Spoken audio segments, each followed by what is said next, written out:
Good afternoon, ma'am. So, before we start, I introduce myself. I am Mary Idonas. Then, this is my report.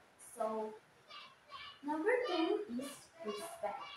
So, what is respect? Respect involves treating learner, quality, reducing learner, or calling a learner's comment as spoken is and appropriate in all curriculums. So, example aning respect is kanang kailangan to respetuhin gid ang mga bata bisan o giinsulto na kanila or pakaulawan bisan kung mga inana ilang mga pamatasan dapat i-respect gyapon nato na sila.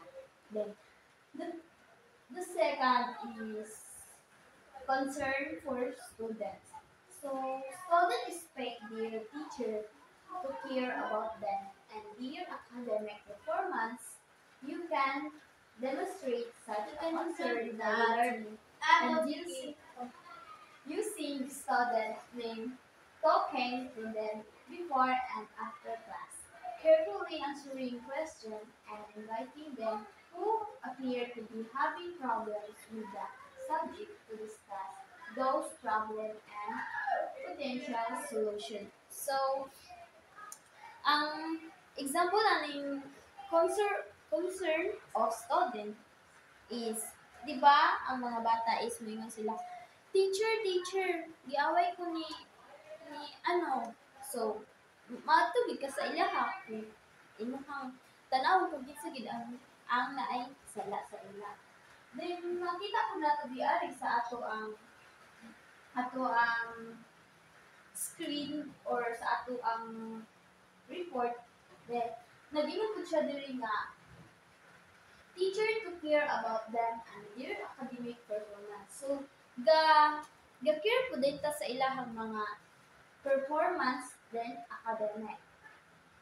And then the fourth is integrity. Integrity means being constant and truthful, and explaining your policies, procedure, and decision, and why they are necessary so that their fairness can be judged and understood.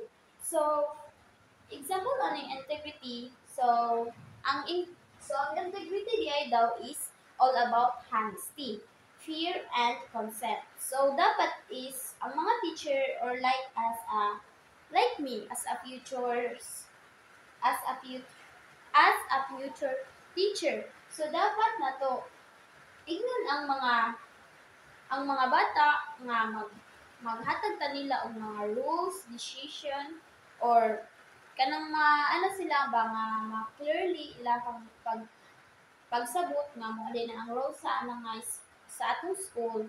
So that's why nga ato gyud na silang so that's why ma-apply pud na nila sa mga student nga mo din ang rules sa atong mga school. Then the five is property. Property means acting in a socially acceptable manners that does not affect students' sensibility. Students expect you to follow the rule, mean interacting with them, even if you believe there might be pedagog pedagogical value in breaking them. So, ang example ni property is all about having properly or respectfully. So, dapat mag-avoid dito sa mga action or joke na while ano sa mga student or mga bata, dapat na po mga joke or mga action para dili po na maboring ato ang atong ano sa ilaha kanang pagtudlo para napoy mga ano kanang mga um, napoy mga kanang dili pud sila kanang kanan ba kanang sa tawagan na pag dili bitaw boring imuhang kanang pag pag-discuss sa ila, then ang mga student po is ma-follow po din nila ang mga rules or dealing with them. Para po, kanang mga student, dili po sila ma ma-boring sa ilahang pagpaminaw sa atua.